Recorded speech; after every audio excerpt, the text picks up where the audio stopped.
One of the more athletic basketball players our city has ever seen, Andrew Parker, joins us once again. Mr. Parker, how you doing? Good, good, good.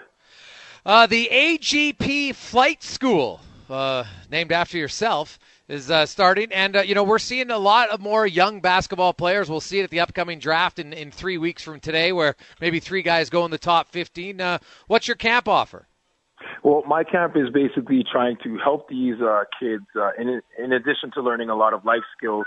I want to help all the people involved with the basketball camp to increase their vertical jumping skills, as well as be inspired and motivated by a number of athletes and coaches at the ACAC and CIS and NCAA level that I'll be having come in to talk to the kids. So just getting them prepared for their future in education as well as in sports.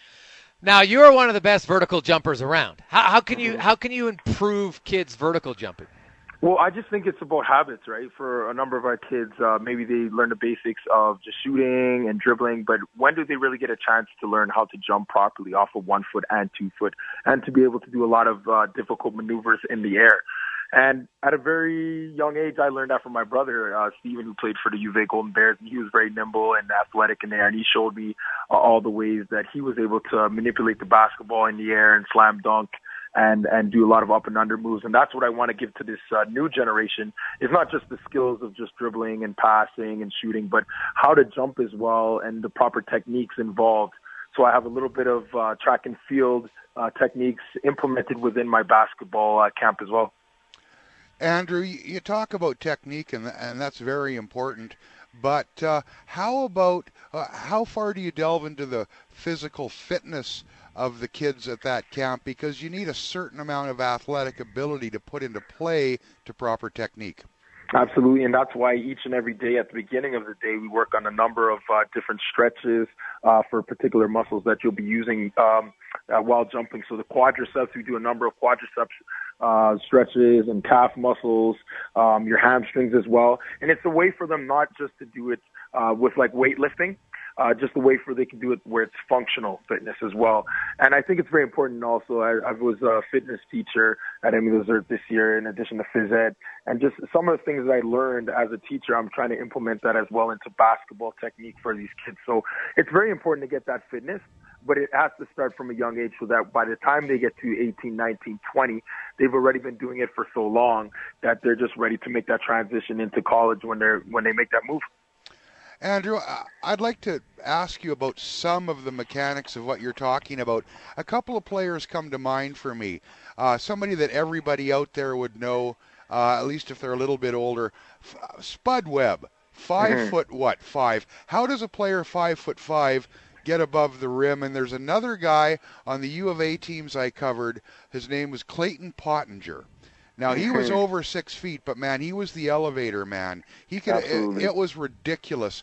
Yeah. In simple terms, what do you need to get that kind of vertical? It's funny you should say that because Clayton Pottinger was my assistant coach when I was the U of A Golden Bear as well. So I know Clayton very well, and I just talked to him about a month ago. He's a coach at Red Deer right now. So I saw him quite often this year, and I said, you inspired me to get out on that court and to play for my province and for my city. So in basic terms, it's all about the habitual nature of getting up and doing specific jumping motions repetitively over and over and over again, and then challenging yourself to reach new heights. So when I first learned how to dunk, I was watching my brother Steve, and he was in grade 7, and he was 5'5" like Spud Webb, but he was dunking. Oh. So when I saw him doing it at that age, and when I was about 5'10", 5'11", I still couldn't do it. It just motivated me. So it had to come from within, and it had to come from my body as well. Now, the only thing is, each and every time you set a goal, like what we'll do is we'll do kind of like the NBA combine, where they set the height, a specific height. We mark it off, and that's what we're going to do in my camp, is we're going to mark up their initial jumps. And then at the end of the camp, we're going to see how far they've come, and we're going to have them challenge it until the next year when they come until 2015, we're able to see how much they were able to increase their vertical leaps. In addition to giving them the tools, like tangibly in front of them in the camp, I'm going to give each and every single one of our camp members my jumping routine. And that's something I've been compiling ever since I was a Golden Bear, Concordia Thunder athlete, as well as a professional athlete. Andrew Parker joins us talking about the AGP flight school for young basketball players. Now, I think you have spots for 50 kids. It's open to boys and girls, all skill levels, ages 11 to 18. How can they register? Well, they can just go online to the website, www.andrewgparker.com. Drop an email to me at agparker@ualberta.ca, and I'm more than happy to talk to them about the camp and our coaches and what type of goals we have for any children involved with the basketball camp this year. And the camp goes July 8th to 11th. What time of day? We're going to go from about 8:30 till 2:30 or 3 p.m., and it's going to have a little bit of lunch in between.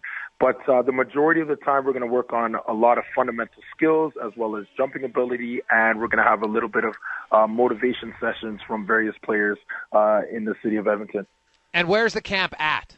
It's at Emmy Lizard High School, so 6804 144 Avenue. I was very fortunate to do my practicum teaching at Emmy Lizard this year, and it was the perfect venue for a number of kids in the neighborhood and from the city of Edmonton to come down and experience the game. Andrew, I got to bounce this off you. Could you help a 55-year-old, 6'1" guy who's had 5 knee surgeries get back above the rim? Absolutely. And you know what? This particular 55-year-old can come and see me anytime this weekend, and we'll go and train together at MacEwan University, and we'll get it done like old dogs do. Well, I'll tell you right now, you better bring a helmet that fits Bronte's head, because the last time he was doing anything athletic with us, he gave himself a concussion on his first shift of road hockey. Oh, my goodness. Whatever it takes, whatever it takes. Now, before I let you go, who you got in the NBA Final? Oh, my goodness. You know what? Because I watched Tim Duncan play the game for a number of years, I got to support him. But then again, LeBron is going to be, well, he is the face of the NBA right now. So I'm choosing San Antonio, but if Miami wins, you know what? It's LeBron's time. And, Andrew, you look at the Canadian talent. Andrew Wiggins might go first overall. We had Bennett go last year. You've got Ennis. You've got Stockus. You got Edgem. All these Canadians that are going in the first 2 rounds of the NBA draft. Do you find that spurs on even more kids in Edmonton just because they're watching and seeing all these guys say, you know what, I want to go up and try basketball now? You absolutely, and even coaching at Lizard this year and doing a number of basketball camps and being a host on Shaw TV for the Jasper Place Rebels tournament, and you see it more and more. These kids are ready and these kids are inspired, and that's why with this camp, the AGP Flight School, I want to inspire these kids not just to say, well, I just want to play basketball for fun, but if you are competitive and you want to get to that level, well, these are the people that you can talk to. Here are your resources. Go out and try your best and give it your best. And who knows, maybe one day we'll have somebody from Edmonton or Calgary or Alberta make it to the NBA. Well, that would be awesome, Andrew. Great job in the camp. Goes July 8th to 11th, and then go to andrewgparker.com for more details. Appreciate it. Thank you so much. Enjoy your day.